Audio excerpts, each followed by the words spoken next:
Many MPs are planning their re-election campaign for 2015, but a noticeable number, particularly women recently, have decided not to bother. They're standing down. So what might make an MP feel that it's not worth it?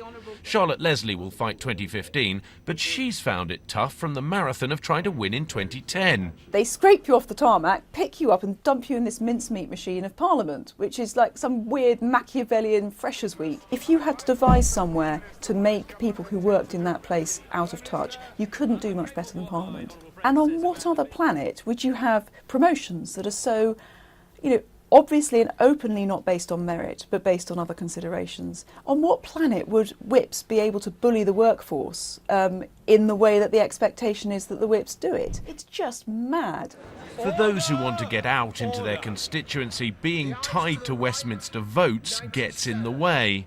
It's quite reasonable to wait for 6 hours in the chamber to make a speech, speak for 6 minutes, which changes absolutely nothing. And sometimes you do feel like a sheep going through a sheep dip and you just want to say "bah" as you go through the lobby, and you don't feel very much more than a bit of lobby fodder. It's important that we hold government to account regularly, but do we need to be here every week? Perhaps once a month we should have a week when we work in the constituency. I think there could be different ways to do it. And then you get back to your constituency, and of course the last thing you want is your constituents to say, "Oh well, we never see her now, she's gone up to London." So Thursday night you hit the ground running. Friday, Saturday, Sunday you're out there in your constituency doing as much as possible. Then Monday comes round again and you go, "Oh blimey, I'm exhausted."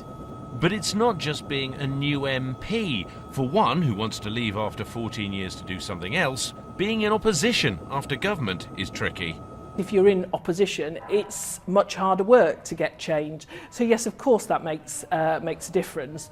But as an individual MP, you can still do things in opposition. It's just a bit soul breaking when you find all the time that everything you want to do just gets slapped down. The expenses row is still toxic, even for those never involved. The public can be harder and harsher. I'm told of one MP's wife who was spat at. Recess is often busy but seen as holiday. But MPs do get it. I can see why people don't like politicians, and I am one. We all go on TV and we think it's clever not to answer the question, when actually you're sitting at home going, "Oh, just answer the question." Charlotte Leslie's admitting things many others have said to me, but she has found her feet and her voice and the energy to do what most came in to do, change things, just doing it different ways. If you march through all the hardship, then you can actually be in a position where you can change it, and you just can't replace that. That's the most fantastic thing, and I wouldn't change it for the world, and that's a prize definitely worth having.